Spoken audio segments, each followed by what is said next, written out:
नमस्कार साथियों, मैं बालमुकुंद धुरिया। कल तेलंगाना में राहुल गांधी जी की रैली थी। रैली में राहुल गांधी जी ने क्या कहा, क्या बोला, ये सब तो महत्वपूर्ण है ही, लेकिन उससे महत्वपूर्ण रैली में राहुल गांधी जी से बोलने के पहले वाली स्थिति है। हमने देखा कि जिस तरह से राहुल गांधी जी की एंट्री हुई और जिस तरह से भारी भीड़ तेलंगाना के खम्मम में राहुल गांधी जी का इंतजार कर रही थी और जितने गर्म तरीके से भीड़ ने वेलकम किया, वो भारत जोड़ो यात्रा के बाद राहुल जी की जो छवि है उसमें कितना बदलाव हुआ है, इसका एक रिफ्लेक्शन देखने को मिला। ये कोई हम कांग्रेस प्रो नहीं है कि कांग्रेस के बहुत पक्षधर हैं और कांग्रेस के बारे में इस तरह का बोलते सोचते रहते हैं,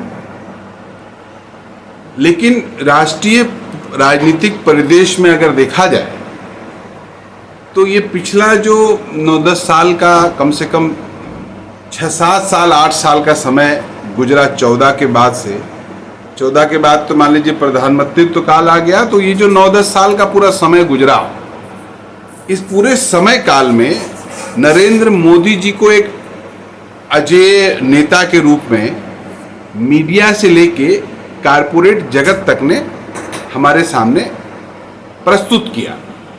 और फिर ये उसी का ही हिस्सा है कि हर बार जब देश में कुछ मामला फंसता है तो मोदी जी विदेश में जाते हैं और फिर मोदी मोदी मोदी चलने लगता है। फिर देश की समस्याएं द्वयम दर्जे की हो जाती हैं और बाहर में कितना हमारा मोच ऊंचा हो गया है और हमारा मान सम्मान बढ़ गया, ये बहस शुरू हो जाती है। और पिछले दिनों लगातार ये बहस चल रही है कि मोदी जी के मुकाबले कौन। अब मान लीजिए मोदी जी नहीं रहेंगे तो कौन भारत संभालेगा। जो लोग इस तरह की बहस कर रहे थे उनको ये बात बार बार ये भूल जाते हैं कि मनमोहन सिंह जी भी 2 पंचवर्षीय देश चला चुके हैं और इसके पहले बहुत सारे लोगों ने, जो बहुत जरूरी, बहुत स्वाभाविक है कि मोदी जी की तरह उतना ज़्यादा बोलते नहीं थे, लेकिन भारत को आगे ले जाने में उनका कोई कम योगदान नहीं है। तो ये मैं इसलिए कह रहा हूँ कि भारतीय जनता पार्टी और संघ ने राहुल गांधी जी को विदेशी बबुआ, विदेशी कल्चर में पला बढ़ा एक भारतीय पप्पू, इसको घोषित करने में अरबों खरबों खर्चा किया। मैं व्यक्तिगत राहुल जी से मिला नहीं हूं कभी, लेकिन जिन लोगों ने मुलाकात की है, जिन लोगों ने बात की है, वो बताते हैं कि बहुत सिंसियर हैं, मुद्दों को समझते हैं, खुद एनालाइज करते हैं और किसी चीज़ के भी बारे में या किसी समस्या के बारे में या किसी परिस्थिति के बारे में समझदारी बहुत ठीक ठाक है। तो इसको लेकिन गड्ढमड करने के लिए भारतीय जनता पार्टी ने इधर जितना मोदी जी की छवि बनाने में मेहनत किया, उससे कम मेहनत राहुल गांधी की छवि को डिस्ट्रॉय करने में नहीं किया। लेकिन इस सब के बावजूद इस 8-9 सालों में ही भारत का कोई प्रधानमंत्री होगा जिसको पहला प्रधानमंत्री कहा जा सकता है, जो प्रधानमंत्री रहते हुए भी इतना भयंकर आलोचनाओं के दायरे में रहा और खुद मोदी जी को कहना पड़ा कि मुझको 100 गालियां रोज मिलती हैं या अभी तक इतनी गालियां काउंटेड हमको दी गई हैं। आज तक किसी प्रधानमंत्री ने ये बात नहीं कही थी। तो इस सब के बरखिलाफ लेकिन लगातार अपने संघर्ष और मेहनत से, अब संघर्ष मेहनत का मतलब है जो बुर्जुआ पॉलिटिकल पार्टियों में जितना किया जा रहा है उसी को संघर्ष मेहनत कहते हैं। तो उस संघर्ष मेहनत के बदौलत राहुल गांधी आज उस फेज में पहुंच गए हैं कि आज उनको कोई इग्नोर नहीं कर सकता है। आप सोचिए कि वो आदमी अमेरिका चला जाता है, भारत की राजनीति में उछाल आ गया। वो आदमी ब्रिटेन में कुछ बोल दिया, भारत के सत्ताधारी पक्ष उछलने कूदने लगे। तो इस तरह से, और कल तेलंगाना का जो दृश्य दिखा, आप भी देखिए।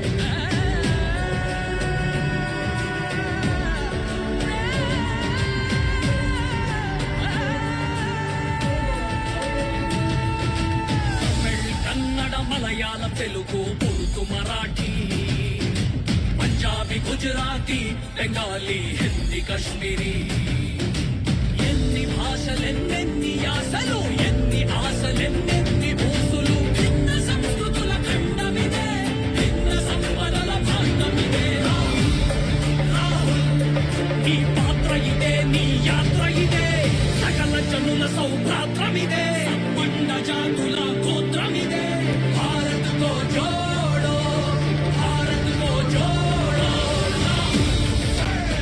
हम तेरे साथ हैं भारत को जोड़ो आगे बढ़ो राहुल राहुल हम तेरे साथ हैं भारत को जोड़ो आगे बढ़ो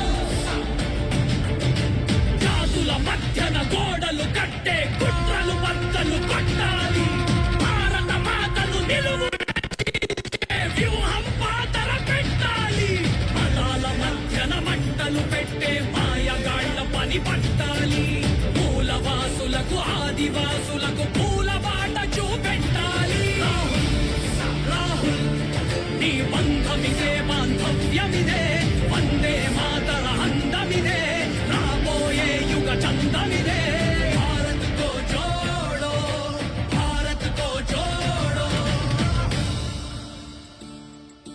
బిడ్డలు తాగే పాలపైన జీఎస్టీ వేస్తే పాపమని కార్పొరేటుకి దేశాన్నే బలివేలం వేస్తే శాపమని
పాట పని చేయండి.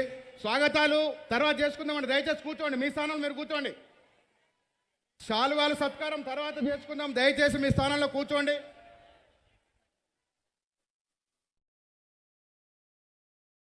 శాలువాల సత్కారం తర్వాత ఉంటుంది.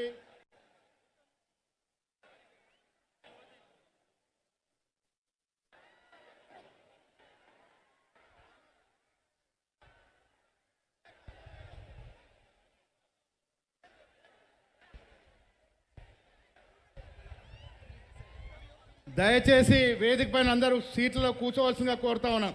దయచేసి కూర్చోండి, మీరు అందరూ దయచేసి కూర్చోండి, మీ స్థానాల్లో కూర్చోవలసిందిగా కోరుతా ఉన్నాను. దయచేసి కూర్చోండి. మీరు మీ స్థానంలో ఆశీర్లో అయితే ప్రారంభమవుతుంది, సభ ప్రారంభమవుతుంది. దయచేసి కూర్చోండి. మిత్రులారా,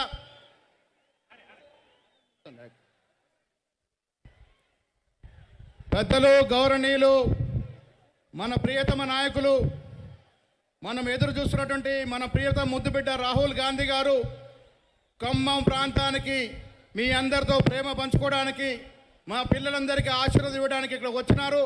ఇప్పుడు సభ ప్రారంభం అవుతుంది. నేను మొదటగా ఖమ్మం జిల్లా కాంగ్రెస్ అధ్యక్షులు దుర్గా ప్రసాద్ గారు, అదేవిధంగా మరో అధ్యక్షుడు పోడెం వీరయ్య గారిని ఇద్దరిని వచ్చి రాహుల్ గాంధీ గారిని సత్కరించాల్సిన కోరుతా ఉన్నాను. ఇద్దరు మాత్రమే రావాలి.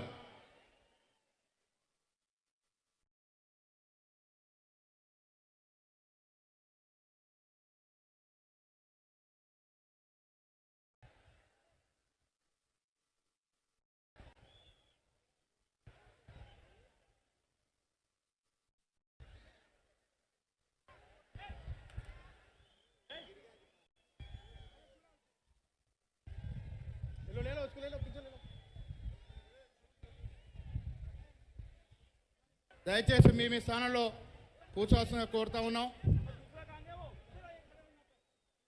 ఇప్పుడు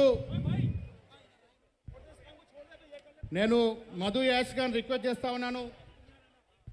ఇవాళ ఈ ఖమ్మం సభలో మాజీ పార్లమెంట్ సభ్యులు, మీ అందరి ప్రియతమ నాయకులు పొంగులేటి శ్రీనివాస్ రెడ్డి గారు కాంగ్రెస్ పార్టీలో చేరుతున్నటువంటి శుభ తరుణం. బట్టి గారికి నేను స్వాగతం పలుకుతా ఉన్నాను. సిఎల్పి నాయకులు బట్టి గారికి నేను స్వాగతం పలుకుతా ఉన్నాను.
ఇప్పుడు మధు యాస్కి గారు పొంగులేటి శ్రీనివాసరెడ్డి గారితో పాటు కాంగ్రెస్ పార్టీలో చేరుతున్నటువంటి పేర్లు చదువుతారు. వారికి రాహుల్ గాంధీ గారు కండువా కప్పి పార్టీలోకి సాధారణంగా స్వాగతిస్తారు. మధు యాస్కి గారు.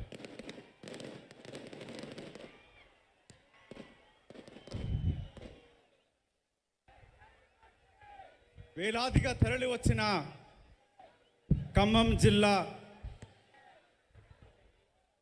మిగతా తెలంగాణ జిల్లాలని తరలివచ్చిన ప్రజానీకానికి చేతులొచ్చి నమస్కరిస్తూ, వేదిక మీద మన ప్రియతమ నాయకుడు, తెలంగాణ రాష్ట్ర ప్రదాత సోనియా గాంధీ గారి తనయుడు, మాజీ కాంగ్రెస్ పార్టీ జాతీయ అధ్యక్షుడు రాహుల్ గాంధీ గారు ఈరోజు ఖమ్మం గడ్డపైకి భద్రాద్రి రాముడు విరసిల్లిన ఈ ప్రాంతానికి వచ్చి बड़ा उत्साहवर्धक दृश्य है। अब ये दृश्य एक बात हमारे मन में केवल लाता है कि क्या राहुल गांधी के लीडरशिप को, राहुल गांधी के व्यक्तित्व को, राहुल गांधी के नेतृत्व कौशल को हमारा देश धीरे धीरे एक्सेप्ट कर रहा है नीचे से। और अगर राहुल गांधी की लोकप्रियता बढ़ रही है तो उसी गति में क्या मोदी जी की लोकप्रियता और इनका आभा मंडल घट रहा है? दोनों एक साथ होगा।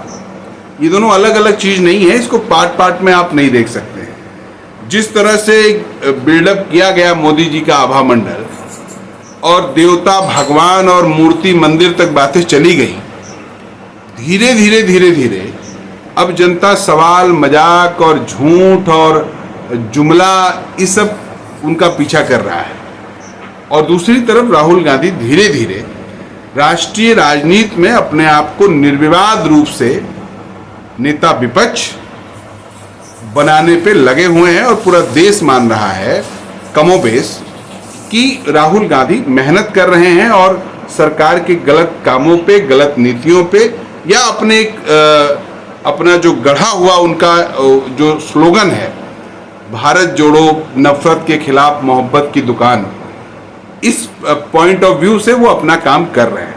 तो भारतीय राजनीति के लिए ये अच्छी बात है कि कल तक जो भाजपा कांग्रेस मुक्त भारत बना रही थी, कल तक जो भाजपा विदेशी और पप्पू कह रही थी, आज मोदी जी की रैलियों में गारंटी और झूठे वादों से बचने की बात भी एक बिना कहे उनकी रैली नहीं खत्म हो रही है।